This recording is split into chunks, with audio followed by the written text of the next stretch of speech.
Newcastle United's lineup will look very different next season, with The Athletic confirming that Newcastle have 5 transfers planned. The first one in Lloyd Kelly, the left centre-back that's able to play left-back and a little bit of an improvement, and a younger version of Dan Burn is basically confirmed, but they will probably look at a goalkeeper, whether it's going to be a first choice or back up to Pope. It's yet to be seen, but there's 2 key options they've been linked to. They're looking at a right winger, a forward, and of course a right-sided centre-back with Shah ageing and injury issues at the back. And we're going to break down who those targets are, who are the likely key players in each position, and why they're all really good options, and why Newcastle could look a lot stronger next season. Then we're going to talk about the potential outs, who's going to be sold for PSR, the Almirons, the Longstaffs, and who's likely to be sold, and look at what Newcastle at the end of this video could look like next season in their lineup. So do give me your time as I get through all of the latest Newcastle news and explain the players they're linked to in a bit more detail, and why I think that despite missing out on someone like Tosin to Chelsea, and despite, sort of PSR issues, I do think it's an exciting window for Newcastle, because I think they can do some really good stuff if they spend smartly, and I think that they are going to spend smartly. Obviously, Lloyd Kelly, he's not as good as Tosin, but I think he's an upgrade on Dan Burn. He's younger. It's just another name at the back, because I think going forward, Newcastle, I think, had more goals than Liverpool, or 1 less goal than Liverpool this season. They've been very good, but at the back, that's where they've had issues, which is massively down to defensive injuries and injuries in midfield, meaning the back line gets less protection. So that's a good signing for depth. But they have been linked to goalkeepers. So we're going to start with goalkeeper, then we're going to go look at their right side of centre-back, which I think would be the best signing of them all. And then we'll look at the potential wing and attacking options, and potentially midfielders that they may bring in. I do think midfield depends on Bruno Guimaraes' future and money they have with PSR, but I do think they could do with another midfielder, although I do really rate Joe Willock. Even as a Man United fan, I always think that Joe Willock's a very good player, and I think that people have forgot about that because he's been injured this season, and Joel Linton's a good player, and Guimaraes is a good player, and Tonali, I'm sure, will be a good player, and Lewis Mines is a good player, but they could do with another body in midfield, with Longstaff potentially going. But let's talk about the goalkeeping options.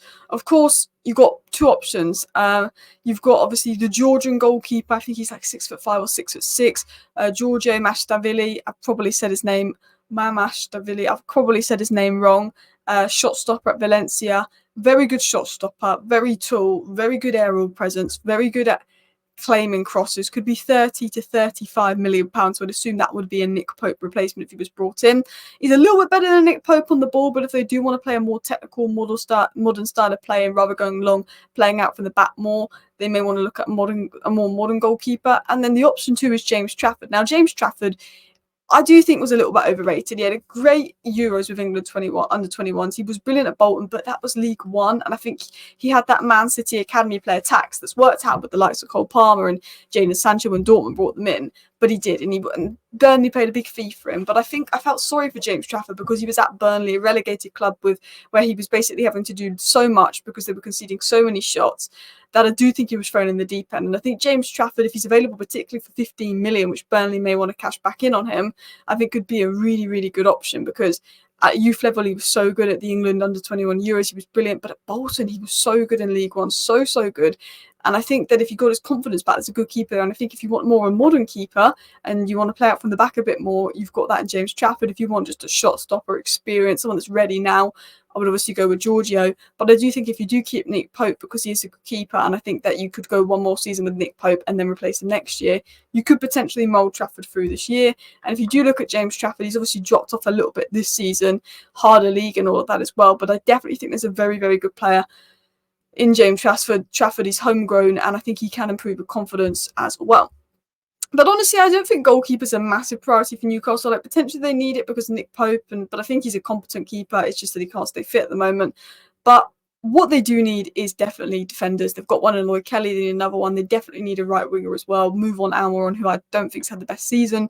So what to expect from Newcastle signings? So what do I know that Newcastle like Eddie Howe likes? They like hard workers, but they also want people with decent technical ability that are physically able to cope with the demands of the Premier League. If you look at physical ability, work rate, pressing, ground coverage, I think Newcastle have the strongest squad in the league in terms of physical ability and work rate. But if you look at technical ability, it goes Man City, Arsenal, a big gap, and a couple other teams like Brighton, then Newcastle. Newcastle need to improve the technical ceiling. They've got a lot of technical players, but I do think they need to improve their technical ceilings. And I think they'll want hard workers because that suits their philosophy, but they're going to want some more technical players, which is what I see Newcastle going for. They do seem to prefer, maybe this is Eddie Howe taller players, sort of physical monsters. He does seem to prefer that. Homegrown, Newcastle do love a homegrown Premier League proven player as well.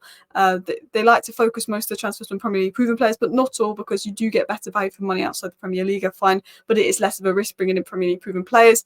And obviously players aged 26 or lower is going to be really important, just to lower the squad age and also increase the resale value if they flop. So let's start by talking about right-sided centre-back and who Newcastle are looking at. Now, first of all, when Newcastle signed a right-sided centre-back, missing out on Tosin wasn't, isn't the end of the world. He would have been a good centre-back. He would have been a good addition. But if you want to spend on a centre-back, there's better centre-backs out there than Tosin for 40, 50 million. You want a pacey centre-back that's going to allow you to play a high line. You want a centre-back that's able to defend large spaces, wide spaces of ease, the pace to reduce the gap between the midfield and defence, improve the rest defence, able to eat up ground like Mickey van der Ven does for Tottenham. You want someone that's decent, good aerial ability. If it's a right-sided centre-back, they're eventually going to put Shah out. And Shah is I think he's the third best centre-back in the Premier League statistically on the ball in possession, playing out from the back, breaking the line. So you need someone that's good on the ball, but also someone that's good aerially to replace Shah.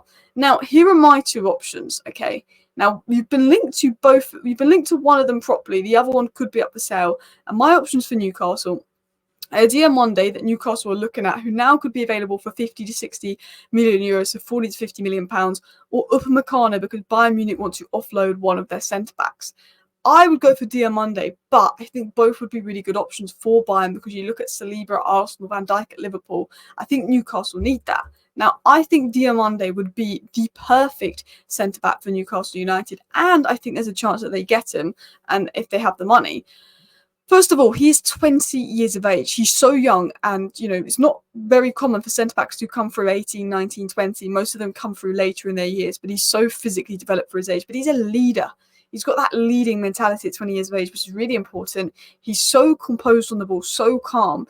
One of the reasons a lot of Man United fans have been hyping up Kobbie Mainoo is because he's playing for this erratic Man United side that were playing hot potato with the ball, and he would just keep the ball at his feet, composure, calm his teammates down, and just run around a load of players like Liverpool, Man City, unfazed. Diamonde reminds me of that.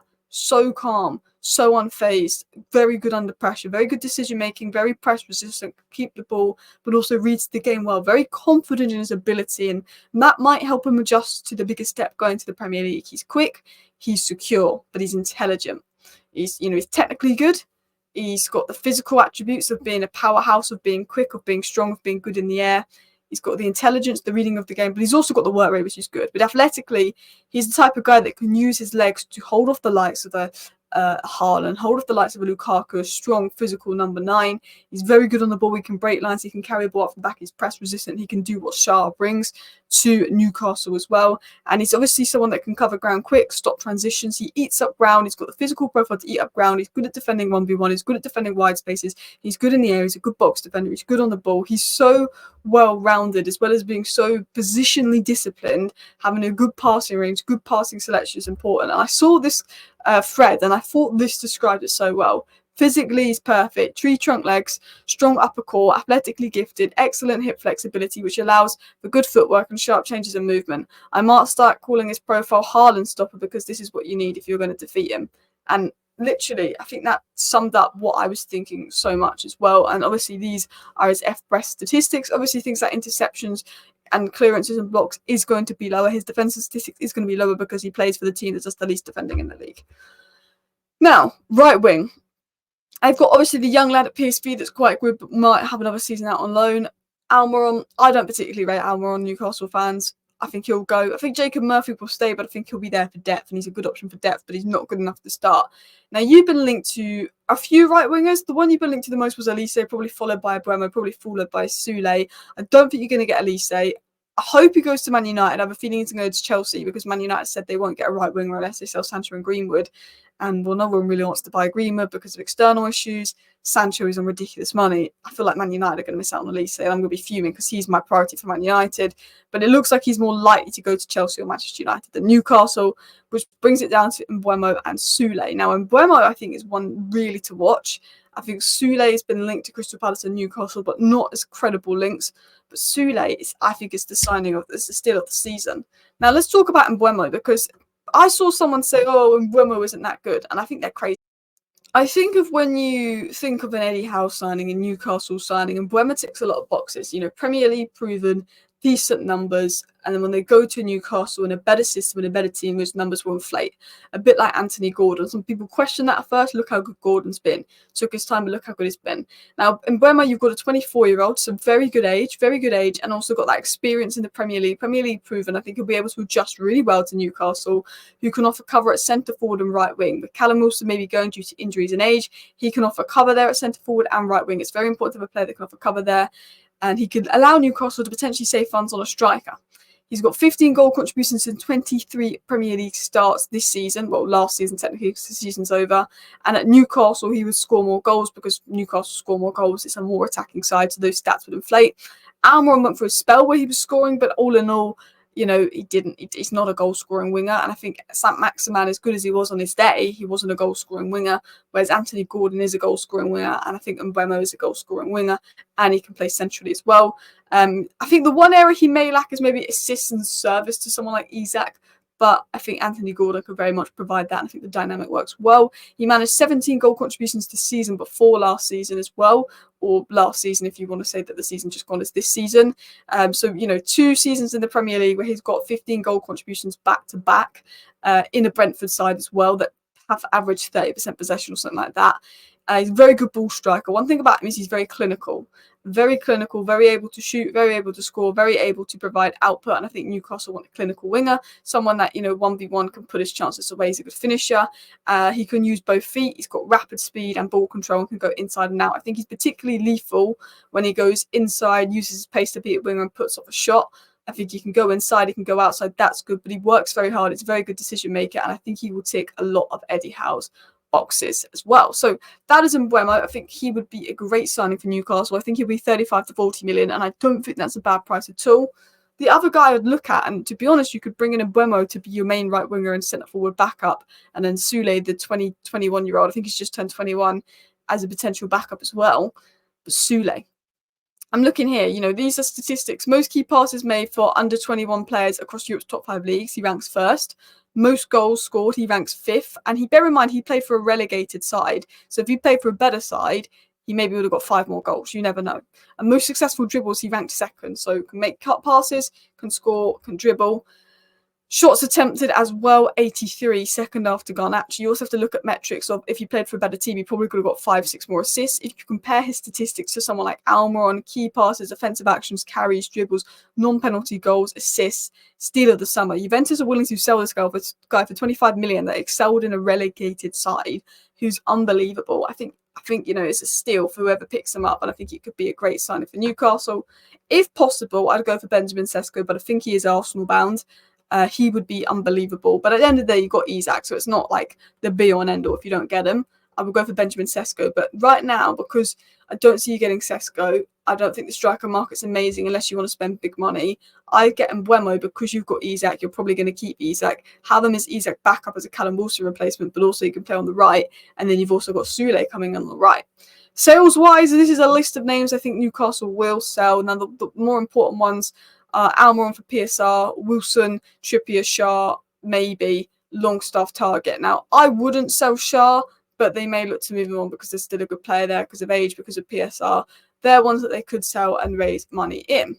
But I'd probably keep Shah. If Newcastle had the funds, and I know it's PSR got to be tight, I would look at Fofana, 25 million at Monaco.